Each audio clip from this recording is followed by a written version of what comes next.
इस सवाल में इन्होंने ये कहा है कि गणित की एक पहली प्रतियोगिता हुई है, 10 बच्चों ने भाग लिया। ठीक है, उस प्रतियोगिता में कितने बच्चों ने भाग लिया? 10 बच्चों ने भाग लिया। अब 10 बच्चों में उन्होंने फिर ये कहा है कि जो लड़कियों की संख्या थी, जो लड़कियों की संख्या है वो लड़कों की संख्या से 4 क्या है? ज्यादा। वो किसकी ज्यादा है? लड़कियों की। लड़कियों की संख्या पहले ही 4 ज्यादा, ये बता रहे हैं। ठीक है, कहा जो लड़कियों की संख्या है वो लड़कों की संख्या से 4 ज्यादा है। तो आपको क्या करना है? आपको लड़कों की संख्या बतानी है कि कुल मतलब लड़के कितने हैं इसमें से और लड़कियां कितनी हैं, यानी कि लड़के और लड़कियों की आपको अलग अलग संख्या बतानी है। बात क्लियर है? हाँ। तो आप देखिए, आपको पता तो है नहीं कि कितने लड़के हैं, 10 पहले तो कितने लड़के हैं और कितनी लड़कियां हैं, ये बात आपको पता नहीं है। लेकिन आपको जो बात पता है उसको पहले क्या कर लो? नोट कर लो। आपको पता क्या है? आपको कुल बच्चों की संख्या पता है कि प्रतियोगिता में भाग लेने वाले कुल बच्चे कितने हैं। इधर देखो,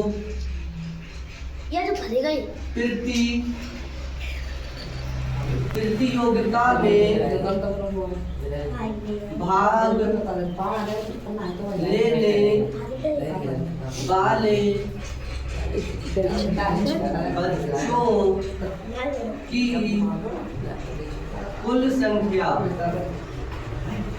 कुल संख्या कितनी है? 10। बात क्लियर हो गई? प्रतियोगिता में भाग लेने वाले बच्चों की कुल संख्या कितनी है? 10।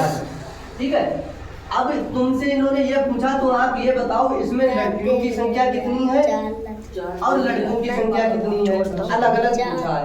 ये 10 टोटल बच्चे हैं, इसमें लड़के भी शामिल हैं और इसमें लड़कियां भी शामिल हैं। तो आपसे ये पूछा है कि आप ये बताइए कि इसमें लड़के कितने शामिल हैं और लड़कियां कितनी है, यानी लड़कों की संख्या कितनी है और लड़कियों की संख्या कितनी है। तो ये तो हमको पता नहीं है, केवल हमको टोटल बच्चे पता है।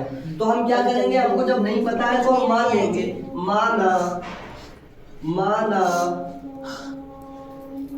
लड़कों की संख्या x, ठीक है, लड़कों की संख्या x है। ठीक है, ऐसे मान लो लड़कियों की संख्या, लड़कियों की संख्या क्या मान लेंगे? 22 है। अब देखिए, ये जो टोटल है, इन दोनों, इस टोटल में लड़के और लड़कियां दोनों शामिल हैं, यानी वो दोनों को जोड़कर ही तो ये 10 है। जितनी लड़कियां हैं जितने लड़के हैं उन दोनों को मिला के ही तो 10 है ये। बात क्लियर हो गई? तो पहली शर्त, इसमें 2 शर्तें बन गई। पहली शर्त में कुल बच्चों की संख्या क्या है? 10। इसका मतलब इसमें लड़के भी हैं और लड़कियां भी हैं, यानी तो ये जो 10, ये 10 कैसे आया होगा? ये 10 कैसे आया होगा? इन दोनों को जोड़ के तो आया होगा जी। इसमें लड़के भी हैं लड़कियां भी हैं, तो लड़के लड़कियां जब दोनों को जोड़ा तभी तो 10 आया। पहली शर्त में यही बनेगा तुम्हारा x + y बराबर 10। ये समीकरण 1 बराबर। ठीक, अब देखिए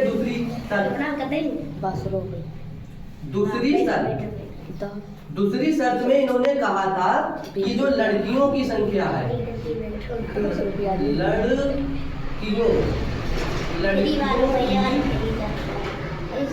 संख्या, जो लड़कियों की संख्या है ये लड़कों की संख्या से, लड़कों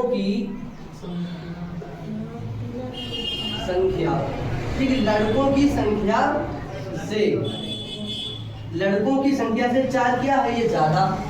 उन्होंने कहा है ना इसमें कि जो लड़कियों की संख्या है वो लड़कों की संख्या से 4 क्या है? ज्यादा।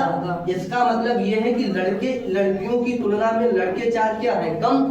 क्योंकि ये तो इनके कहने का मतलब ये तो आ रहा है निकल के, इन्होंने कहा कि जो लड़कियों की संख्या है ये 4 क्या है? ज्यादा है। ये तो है ज्यादा पहले से, इसका मतलब ये है कि ये लड़कों की संख्या क्या है? 4 कम है। तो जब लड़कों की संख्या क्या है? 4 कम। तो जब लड़कों की संख्या 4 कम है और ये क्या है? 4 ज्यादा। लड़कों की संख्या से 4 क्या है? ज्यादा। तो लड़कियां तो 4 ज्यादा है पहले से, इसका मतलब ये क्या है? 4 कम। तो इसमें क्या करिए? 4 जोड़ दीजिए। अब ये दोनों क्या हो गए? बराबर बराबर। ठीक। अब देखिए लड़कियों की संख्या कितनी मानी थी तुमने? लड़कियों की संख्या क्या मानी तुमने? 22। ठीक है, तो लड़कियों की संख्या हो जाएगी तुम्हारे पास 22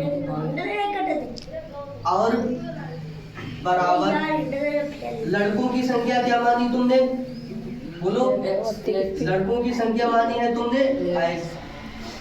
लड़कों की संख्या मानी है तुमने x और x में 4 क्या होगा? जुड़ जाएगा। ठीक, तो अब क्या होगा देखिए, अब हम क्या करेंगे, इस x को क्या लाएंगे? इधर। ठीक है, तो ये इधर आके कैसा हो जाएगा? माइनस का ये हो जाएगा x और ये इधर ही रहेगा प्लस का y बराबर कितना हो जाएगा? 4। ठीक, अब देखिए, अब ये भी हमारा एक समीकरण बन गया नहीं बन गया? तो ये हमारा एक समीकरण बन गया, इसको डाल दो समीकरण नंबर है। अब देखिए क्या करेंगे, समीकरण 1 और समीकरण 2 को क्या करेंगे? हल करेंगे। ठीक है, समीकरण 1 और समीकरण 2 को हल करने पर देखो, समीकरण 1 और समीकरण 2। ठीक है, समीकरण 1 हमारे पास क्या है? x प्लस y बराबर क्या है? 10। समीकरण 2 है हमारे पास माइनस x प्लस का y बराबर कितना हो जाएगा? 4। अब देखिए, ये प्लस का और ये माइनस का कैंसिल, ये टोटल कितना हुआ? 2y बराबर कितना हो गया? 10 और 4 कितना हो जाएगा? 14। अब देखिए y बराबर यहाँ 14 और 2 और 2 सत्ते 14। ठीक है, 14/2, 2 एकम 2 तो 7 14, तो y बराबर कितना हो गया? 7। ठीक है, अब देखिए y का मान क्या करेंगे? समीकरण 1 में लगा देंगे। ठीक है, तो यहाँ देखिए y का मान समीकरण 1 में लगाने पर हमारे पास यही तो है, x प्लस y बराबर कितना हो जाएगा? 10। x प्लस y का मान कितना आया बताइए तो? 7। y का मान लगा दो यहाँ 7 बराबर 10। तो x बराबर इसको उधर भेजेंगे, 10 माइनस का 7 हो जाएगा, तो x बराबर क्या हो गया? 3। अब देखिए y का मान 7 मिल गया, x का मान 3 मिल गया। अब देखिए x को हमने क्या माना था? लड़कों की संख्या। तो लड़कों की संख्या बराबर कितनी आ गई निकल के? 3। भाई लड़कों की संख्या क्या मानी थी? x का मान कितना है? 3। तो लड़कों की संख्या आ गई 3। अब देखिए लड़कियों की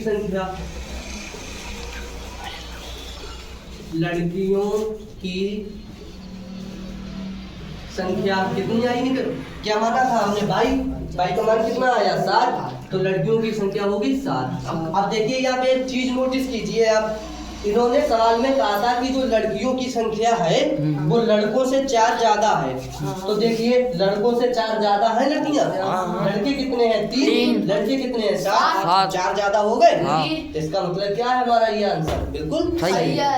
ठीक है, बताओ कोई समस्या इसमें? नहीं। नोट कर लीजिए अब इसको।